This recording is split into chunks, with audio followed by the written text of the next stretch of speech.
Giimbestigahan na sa National Commission on Indigenous Peoples o NCIP ang nahitabong pagsunog sa mga balay sa mga miyembro sa tribo nga nanimuyo sa usa ka luna sa sitio Lumunday, Ganatan sa munisipyo sa Arakan sa North Cotabato. Kinihuman magpagawas og desisyon ang 6th Circuit Municipal Trial Court niadtong Abril 25 ning tuiga nga demolisyon na ang mga balay og infrastruktura nga nakabaril sa nahisgutan ng luna. Matud pa ni NCIP Provincial Officer Makapantaw Manamba, nakahatod na og hinanaling hinabang ang ilang buhatan kay nahurot og sunog lakip ang mga kagamitan sa 32 ka pamilya. Gisaysay pa ni Manamba sa Newsline nga ang kaso nanukad sa gipagawas nga Certificate of Land Ownership Award o CLOA sa Department of Agrarian Reform sa mga benepisyaryo nga miyembro usab sa tribo ug ang pagpabilin sa mga tribo nga nanimuyo sa lugar tungod kay nasa kupusab kini sa Certificate of Ancestral Domain Title kadti alang sa tinanan tribe nga gipagawas sa NCIP ni adtong 2018. Gi-question sa NCIP ang paglihok sa sheriff sa korte nga mapahibalo ang ilang buhatan sa aktibidad kay nagatuo sila nga adunay angay mahitabong meeting una pa man giduso ang demolisyon. Walay nahimo matud pa bisan ang Ganatan Barangay Chairman nga si Alan Oti ug ang igsuon ni ining si Magsaysay Oti kay gipangunahan sa sheriff ang pagsunog sa kabalayan.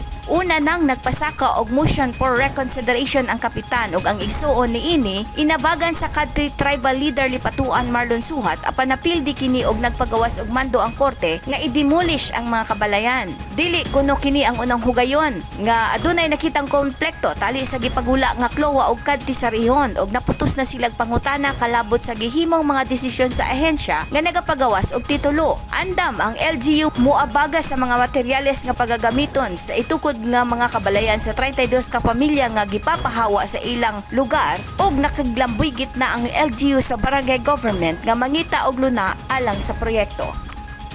Gikan diri sa Kidapawan City, Esther Roque, Newsline Philippines. Stay safe.